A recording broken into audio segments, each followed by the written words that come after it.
Global debt has climbed to an extraordinary peak, surpassing $324 trillion in the first quarter of 2025, according to data from the Institute of International Finance, and nowhere is this rise more concerning than in the world of emerging markets.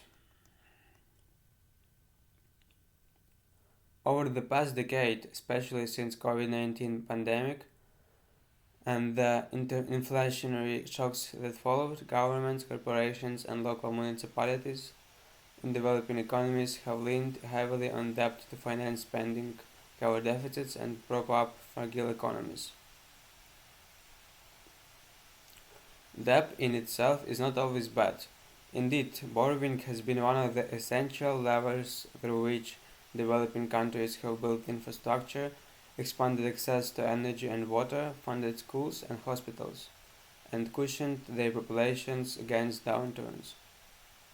But the sheer scale of today's obligations, coupled with higher interest rates and unfavorable financial conditions, has made this borrowing less a tool for growth but more a source of systemic risk.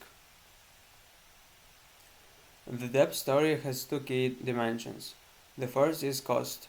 As global interest rates rose in 2022 and remained relatively elevated since, rolling over old debt is issuing new debt has become far more expensive.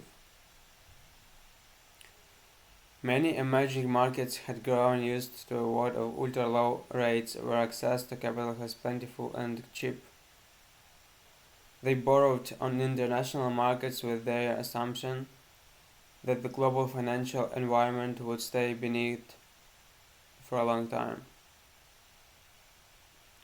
That assumption was shattered with inflation surged worldwide, forcing central banks in the United States, Europe, and other advanced economies to raise rates aggressively.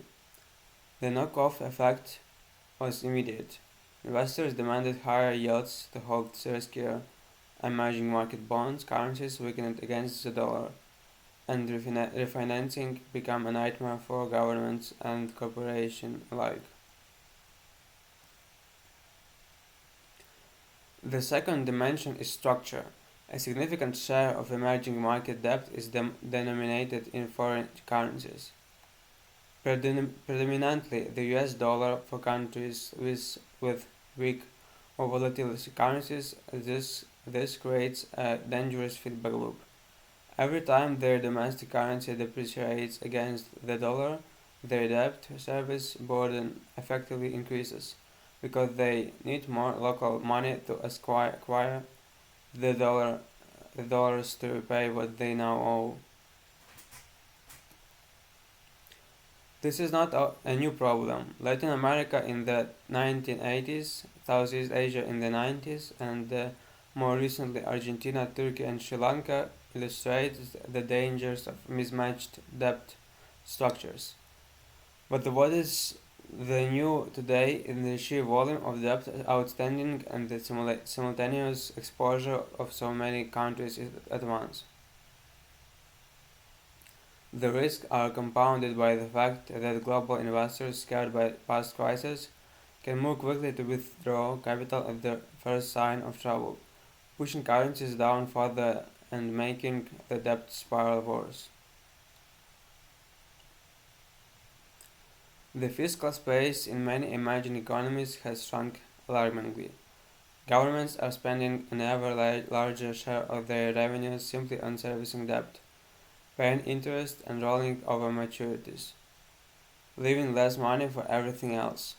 In countries where revenue are already limited and tax bases narrow, this means cuts to vital social programs, reductions in investment, and delays in projects that are crucial for long-term growth. Education, healthcare, and infrastructure development are often the first to suffer, which in turn hurts human capital formation, weakens productivity, and erodes the social contrast.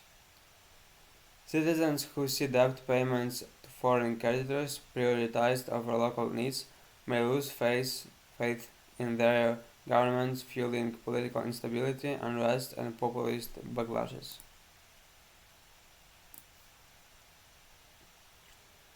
The implications go well beyond national borders. Global financial stability is increasingly tied to how emerging markets manage their obligations.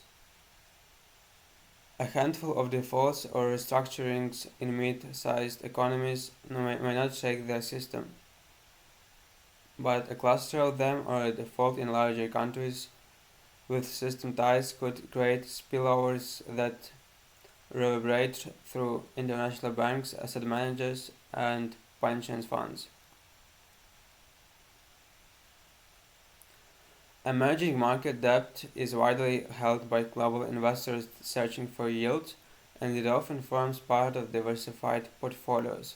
When these bonds come under pressure, investors may rush to cut their risk exposure across multiple markets simultaneously, creating contagion effects even for countries that are fiscally sound.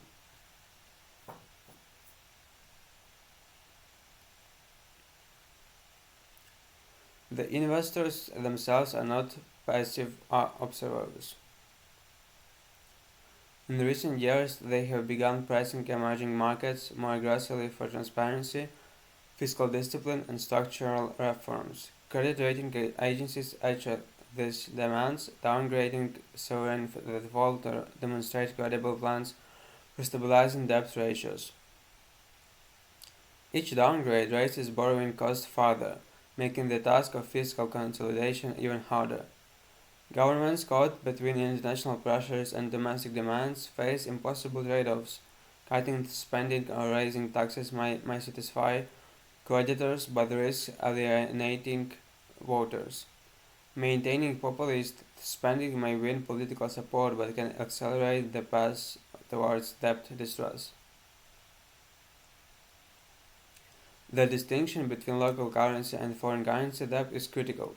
Countries that have developed deeper domestic capital markets, allowing them to borrow mostly in their own currencies, are in a somewhat stronger position. They may face high inflation or rising local interest rates, but at least they are not directly exposed to currency mismatch risks. By contrast, countries that rely heavily on external markets and dollar-dominated debt find themselves at the mercy of the exchange rates and foreign investor sentiment. The maturity structure of the debt also matters greatly. Those with long-term maturities have some breathing space, while those with large redemption coming due in the short term and are particularly vulnerable. The next 20 to 18 months are expected to bring a wave of bond redemptions across multiple emerging markets, raising the question of whether these economies will be able to refinance on acceptable terms and whether they will stumble into distress.